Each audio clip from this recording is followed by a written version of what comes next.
Now that Derek Carr is the New Orleans Saints quarterback, how does he impact the wide receivers? Or perhaps more appropriately, how do the wide receivers impact him? We got all of that and a little bit of lanyard for you on today's episode of Locked On Saints. You are Locked On Saints, your daily New Orleans Saints podcast. Part of the Locked On Podcast Network, your team every day.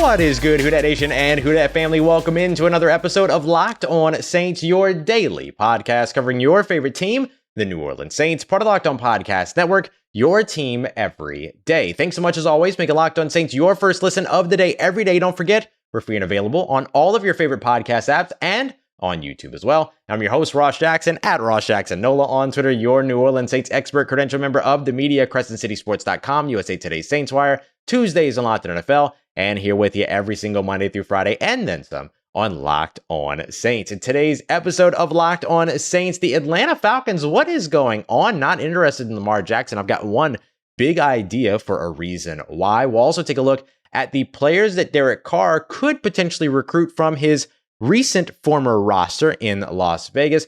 But first, how does Derek Carr impact the New Orleans Saints wide receivers? But we're also going to explore whether or not the correct question here actually is, how do the New Orleans Saints wide receivers impact Derek Carr? So let's start to break it all down. The first thing that we'll take a look at, of course, here is going to be the deep ball, the sexiest part of football, the 20-plus yard pass. So know that when we're talking at any point here about the deep ball, we're talking about a pass that is thrown 20 or more yards from the line of scrimmage, okay? So when we look at this for Derek Carr, here's what we see.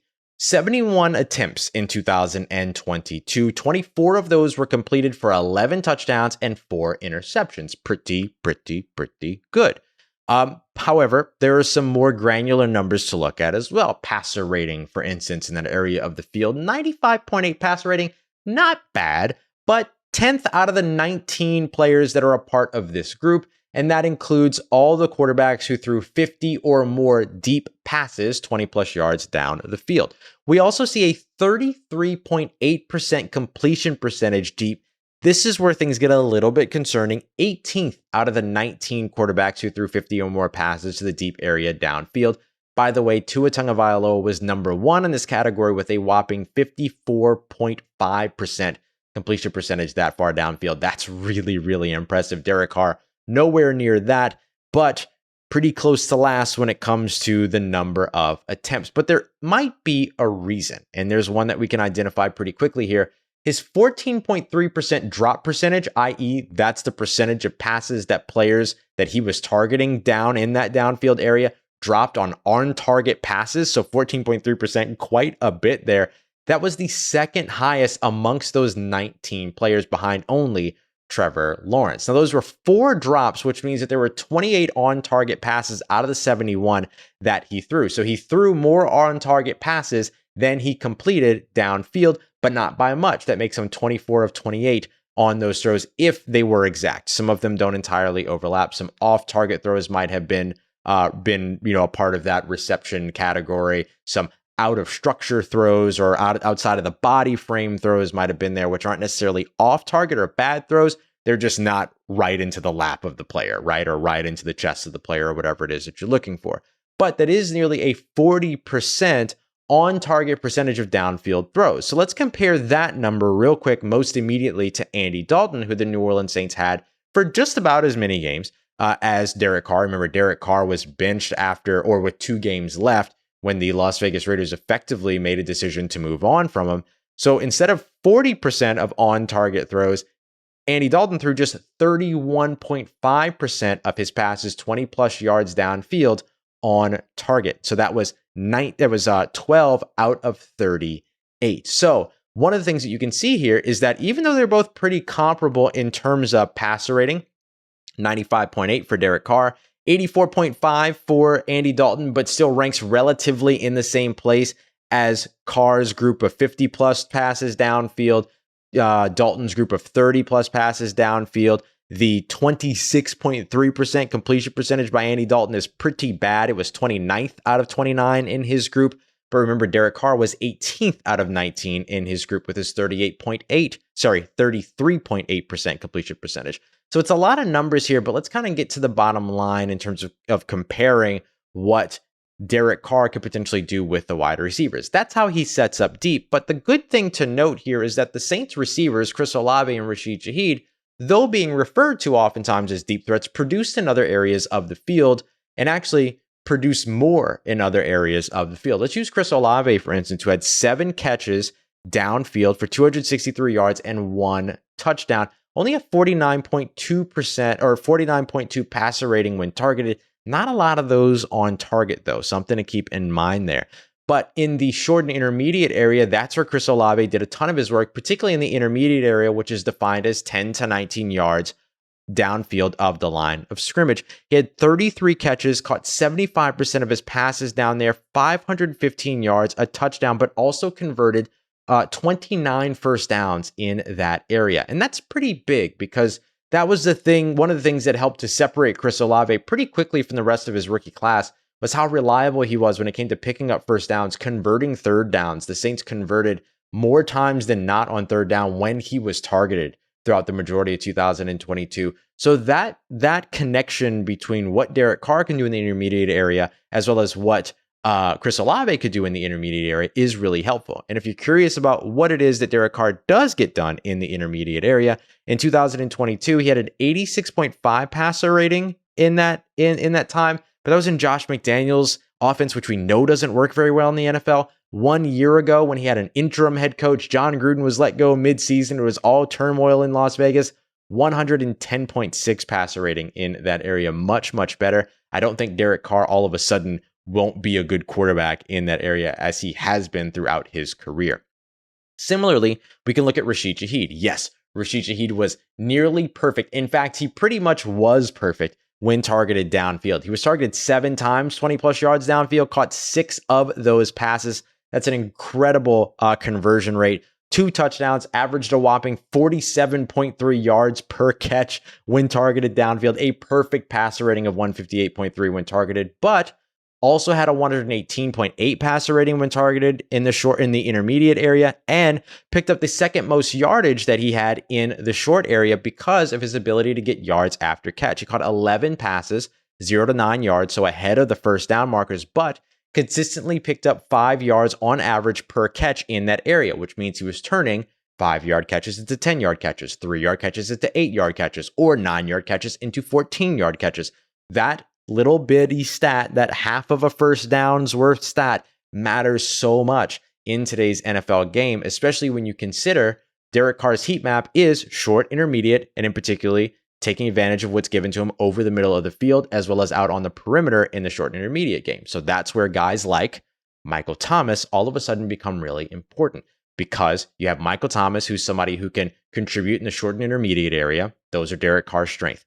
Chris Olave, who contributes very well in the intermediate area, a strength of Derek Carr's. Rashid Shaheed, who contributes and produces very well in the short area, a strength of Derek Carr's. And now you have 2 receivers who should be able to better convert those deep passes that Derek Carr would be willing to attempt because of their outstanding ability to be able to reel in those receptions deep downfield and take tops off of the defenses, especially when it comes to Rashid Shaheed. So yes, Derek Carr can make the New Orleans Saints wide receivers better, especially if Michel Thomas is playing. It's no reason to understand why, or no mystery to understand why Michel Thomas is excited that Derek Carr is a New Orleans Saint, but Derek Carr can benefit from this already talented wide receiver core as well. Plus, you add in another pass-catching threat at tight end in addition to retaining Juwan Johnson. You shore up that backfield, get another receiving back to pair up with Alvin Kamara or in place of Alvin Kamara if he does indeed miss time.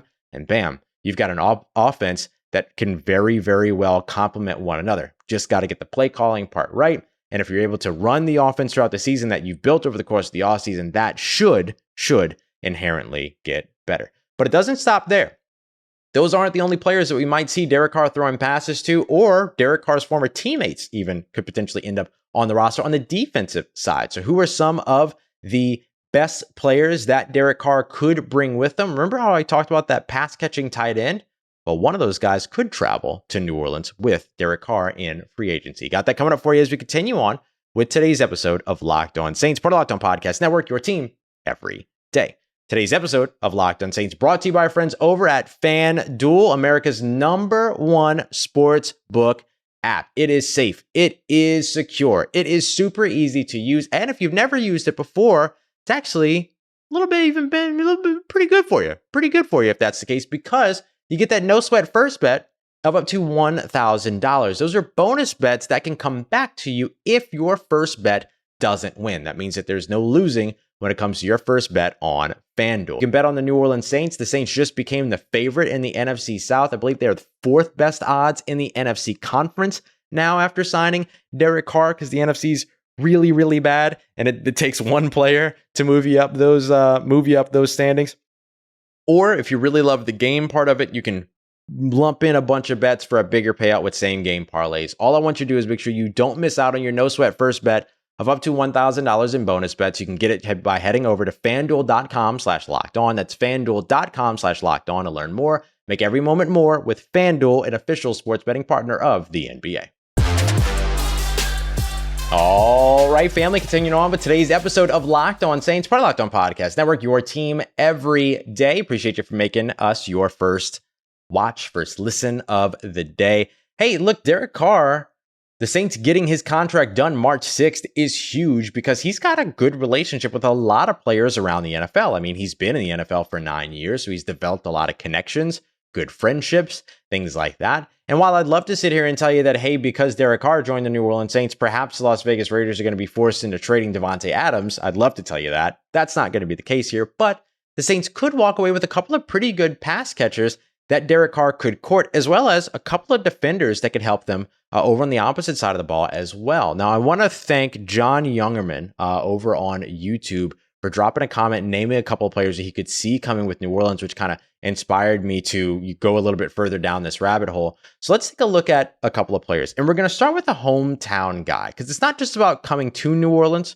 for former LSU Tiger Forster Moreau. It's coming back home to New Orleans. Jesuit high school player right over in Mid-City. Went to LSU for college, has been with the Las Vegas Raiders since he was drafted, but now could potentially follow Derek Carr back to his hometown in New Orleans. Last year, he had 33 catches for 420 yards and 2 touchdowns on just 49 targets in 2022. A little bit of a lower year for him, but he's got a career catch rate of 71.7% and a 48.3 contested catch rate as well. Very good in the short and intermediate areas of the field. He's a solid blocker, though you'd like to see him maybe sustain those blocks a little bit longer once he's engaged. Decent athlete as well, and would be a contributor that would pair very nicely with Juwan Johnson as an all-around contributor because of all of the different things that he could do. And look, he might just like to be back home and back with his quarterback and Derek Carr as well. So that would be probably my top priority if I were the New Orleans Saints, would be trying to get Derek Carr to start courting Forster Moreau over, unless there's somebody else out there that Derek Carr has a connection with, which again is very possible. Again, he's been in the NFL for 9 years. I'm focusing on the Las Vegas Raiders that are currently free agents, but there might be other players that he can go out there and find as well. Actually, one person gave me something, Dan Stevenson, who mentioned Kyle Van Noy as a potential guy. I mean, you look at a potential veteran that can come in. He's going to be 32 in June. How much can he really contribute? I don't know, but if you need some veteran help, and you know the New Orleans Saints love bringing in their veteran linebackers in for camp, Kyle Van Noy could be one of those guys to bring in here over the course of the offseason, particularly as a pass rusher to help to maybe, be a player coach and help those other guys develop. We'll have another one of those player coach guys on the roster or on the list here in just a second, but let's get to another pass catcher that Derek Carr could bring with him to New Orleans, Mack Hollins. 6'4", 221 pounds, caught 57 of his 89 targets last year for 690 yards and 4 receiving touchdowns. Pretty solid year for a guy that wasn't necessarily a number 1, wasn't always a number 2. I mean, certainly wasn't necessarily a number 1. They had Davante Adams. He wasn't necessarily the number 2. Hunter Renfrow was in there taking up a bunch of catches. Darren Waller, of course, was in there as well when he was healthy. But the thing that I really like about Mack Hollins is that he's particularly effective in that short and intermediate area. So let's say that the Saints brought back Michel Thomas, but then they wanted to bring somebody that Derek Carr was familiar with to be there just in case Michel Thomas deals with another injury or a setback or is unavailable. Remember, if you're bringing back Michel Thomas, you're doing it on a contract that protects the team and that says, hey, you've got to hit these benchmarks to build up all of your incentives and things like that. So then you go out and you get a guy that can be pretty reliable in the short and intermediate area and can be pretty okay in terms of the contested catch rate as well. 44.4%, not super stellar, but certainly nothing to shake a stick at either. Hollins isn't a super quick guy. He doesn't pack a ton of bursts, but really, really excellent in terms of his vertical route stems, sells everything really well. Great size, great command of his body to be able to adjust to the ball as well as boxing out defenders. Wins pretty quickly versus off coverage. Struggles a little bit versus press coverage. So lining him up off the line of scrimmage opposite your big guy in Michel Thomas, because those guys could be on the field at the same time as well, would be a bit of a bonus because it keeps the defender from being able to immediately get their hands on him. Would like to see him finish blocks a little bit more on the perimeter when it comes to what he can do in the run game, but serves well regardless. So again, an all-around player that could travel here with Derek Carr. Let's look over to the defensive side real quick. Huge need for the New Orleans Saints defensive interior. This is somebody some of you who have been rocking with me for a while might remember. Jerry Tillery, Notre Dame Fighting Irish defensive tackle, 6'6", 295 pounds, was originally drafted by the Los Angeles Chargers. Didn't really get a lot of opportunity to develop there. Didn't have any real mentorship there. That could change here in New Orleans. Him working with guys like Cam Jordan. If you bring back David Onyemata, he continues to develop with him as well. The development example that sits right before you on the defensive line, though not in the interior, but still in the defensive line, and Carl Granderson, who took a big step forward last year. And you get him into a scheme that allows him to rotate and be deployed in certain situations that fit his style of play. So he'd likely be on a cheaper contract as well as a former first-round pick that hasn't necessarily taken off and hasn't popped off at the next level yet. But the Saints could get some depth there. And again, you have no bodies at the position going into 2023 when it comes to the interior defensive line. So starting to think about some of these other guys that might not be your impactful starters, but that can rotate and handle some snaps for you here and there. A guy like Jerry Tillery, who can very likely be had on a cheaper contract, could be that guy. We'll wrap up here with two names that wouldn't necessarily have a huge impact in terms of playing field, but one of them in particular could have a nice impact, much like what we saw from Daniel Sorensen last year, and that is safety Duron Harmon. 6 foot, 205 pounds, played a lot of free safety, played a lot in the box, not so much in the slot throughout his career. 32 years old, so you're talking about a cheap veteran deal here. Like I mentioned, just like Daniel Sorensen, you're bringing somebody in who comes in and who has a very good downhill play style, which means it could translate to a good bit in special teams. Not somebody that I would trust in terms of his deep downfield speed, but you get him in situations like Sorensen was in, to where he's mentoring, he's helping out on special teams, and he's playing a condensed version of safety where he doesn't have to cover a ton of ground, and you've got yourself a valuable backup at the safety position. By the way, speaking of the safety position, the Saints on Tuesday signing one of my favorite safeties to come out of college football from years ago. I loved this kid in the draft. Ugo Amadi, 5'9", 205 pounds. So he's a little bit shorter, but he played a ton in the slot, played a ton of special team snaps as well. So he's somebody you can see maybe battling out with Smoke Monday for a special team / slot role going into 2023. I'm going to put my money on Smoke Monday for the slot role, but Ugo Amadi in special teams, big hitter despite that size, plays downhill really, really well. Finally, we'll look at Amir Abdullah, another guy who's a little bit more of a special teamer than anything else. 5'9", 203-pound running back. He's mostly been used as a returner more than anything else here recently. That kind of started to happen when he ended up in Minnesota. Then he started off in like Detroit, ended up in Minnesota, spent some time in Carolina, and then wrapped up last year in Las Vegas. He may not ultimately make the team, if we're being honest, but he's got the chops to be a guy that the Saints could bring in at some point during training camp. You know, they love to bring in their running backs during camp as well.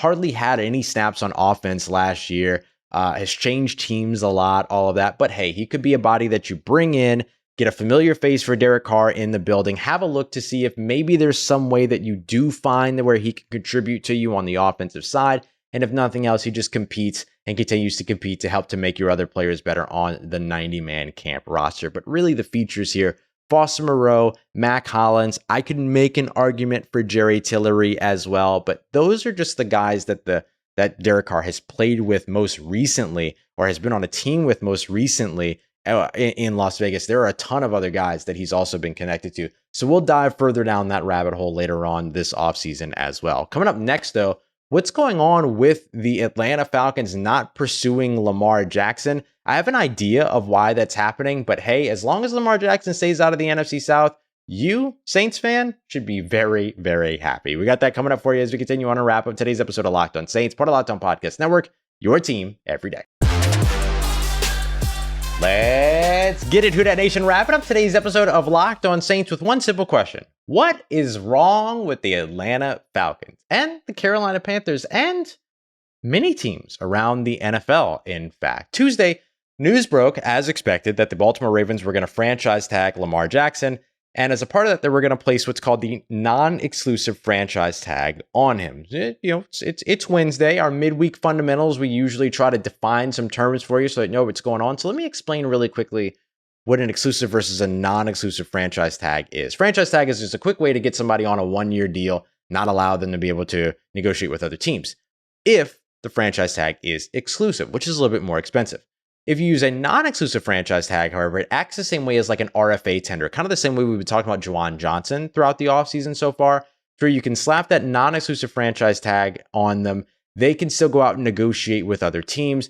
If any team submits an offer to that player to sign them, the Ravens then get right of first refusal to match that offer sheet. If they decide not to match that offer, then unlike with the RFA tender to where you pick first or second round or just right of first refusal, if you choose not to match a non-exclusive franchise tag offer sheet, you get 2 first-round picks back in exchange.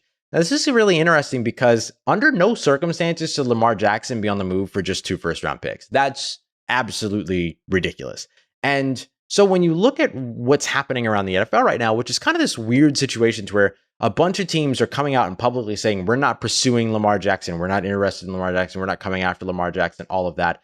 It is the weirdest thing that I've seen in quite a while, but I want to just focus on the Atlanta Falcons part of that. To help us out with this, here's Aaron Freeman from Locked On Falcons kind of covering the news and what it means that the Falcons rather, are not pursuing Lamar Jackson. And Saints fan, you should be pretty excited to hear this.